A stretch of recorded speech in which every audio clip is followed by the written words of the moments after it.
What's up, everyone, and welcome back to the channel. Today, we're diving deep into the story of one of the most influential, controversial, and undeniably brilliant artists of our time, Kanye West, or as he's now legally known, This is a story of incredible highs, public lows, and a relentless creative spirit that has shaped music, fashion, and culture for over 2 decades. So, grab your snacks, get comfortable, and let's get into it. Our story begins in Atlanta, Georgia, on June 8, 1977, but the real setting for Kanye's formative years was Chicago.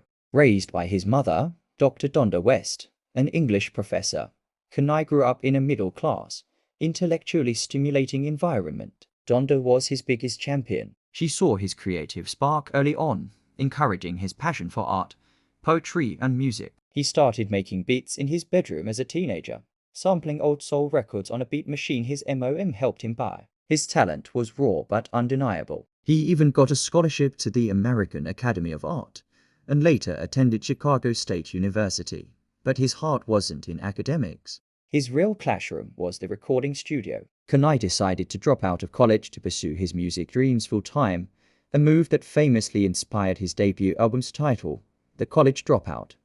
But success didn't come overnight. For years, Kanye was the guy behind the scenes, a ghost producer for local artists before finally getting his big break. He moved to New York and started crafting beats for Rockefeller Records. His signature sound, speeding up old soul samples, creating what became known as chipmunk soul, was revolutionary. He produced Jay-Z's iconic EZO-HOAV and eventually a huge portion of the classic album The Blueprint.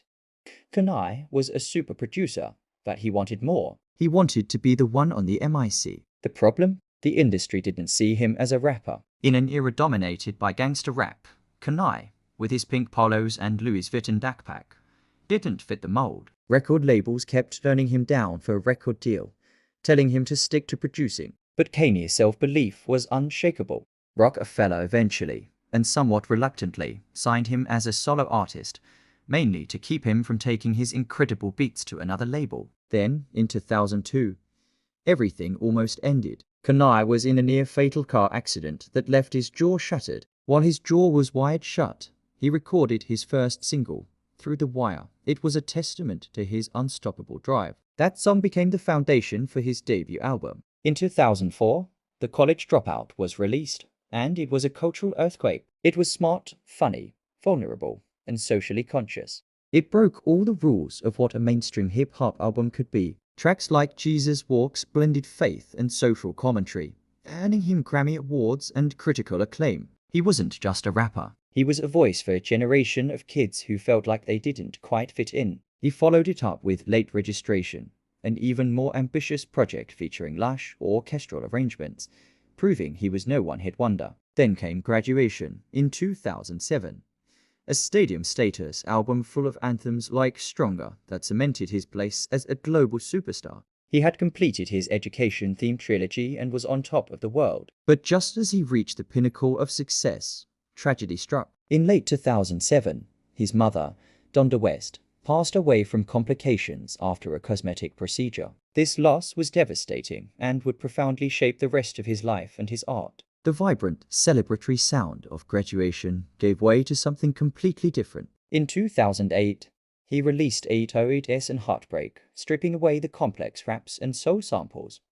He used the TR-808 drum machine and auto-tune not as a gimmick, but as a tool to express raw, unfiltered pain, heartbreak, and alienation. At the time, the album was polarizing. People didn't know what to make of this sad, singing Kanye. But in retrospect, 808s and Heartbreak is considered one of the most influential albums of the 21st century, paving the way for a whole new generation of emotionally vulnerable artists like Drake and The Weeknd. After the darkness of 808s, Kanye retreated from the public eye, only to return in 2010 with what many consider his magnum opus, My Beautiful Dark Twisted Fantasy.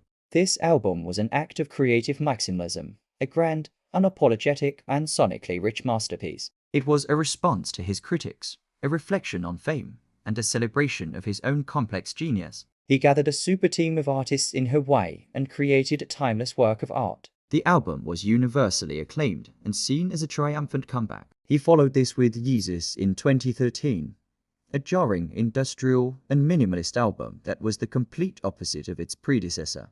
It was aggressive and confrontational, proving once again that Kanye would never be predictable. Hey guys, just wanted to jump in here for a second. We're about halfway through this incredible story, and if you're enjoying this deep dive, please do me a huge favor and hit that like button. It really helps the channel grow. And if you haven't already, make sure you subscribe and turn on notifications so you don't miss our future videos. We've got so much more to cover, including his ventures into fashion, his family life, and the evolution of his sound in recent years. Alright, let's get back to it. Beyond music, Kanye always had grand ambitions in fashion. He launched his Yeezy brand, first collaborating with Nike on the legendary Air Yeezy sneakers, and later moving to Adidas for a multi-billion-dollar partnership that changed the sneaker game forever. The Yeezy brand, with its minimalist dystopian aesthetic, became a cultural phenomenon. He also made a significant shift in his music with The Life of Pablo in 2016,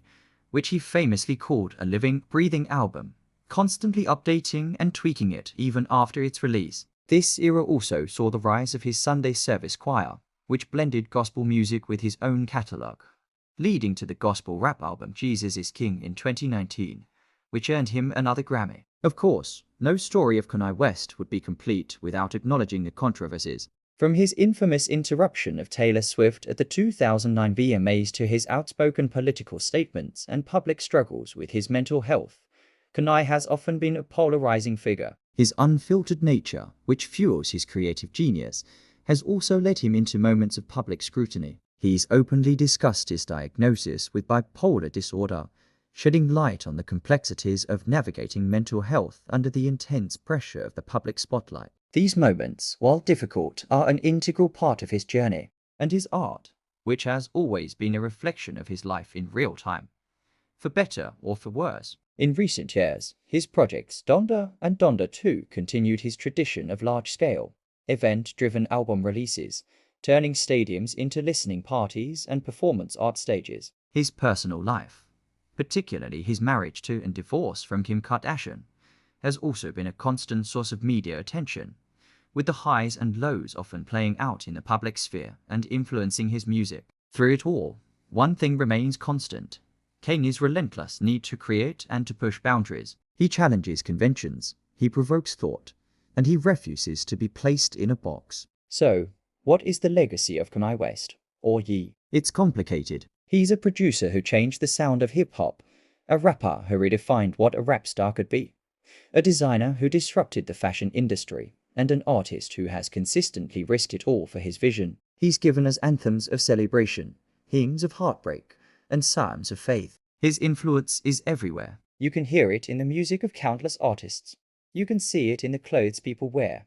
And you can feel it in the culture he helped shape. He is a once-in-a-generation talent whose story is a testament to the power of self-belief, resilience, and the beautiful, dark, twisted fantasy of unapologetic creation. Thank you so much for watching. What's your favorite Kanye album or moment? Let me know down in the comments below.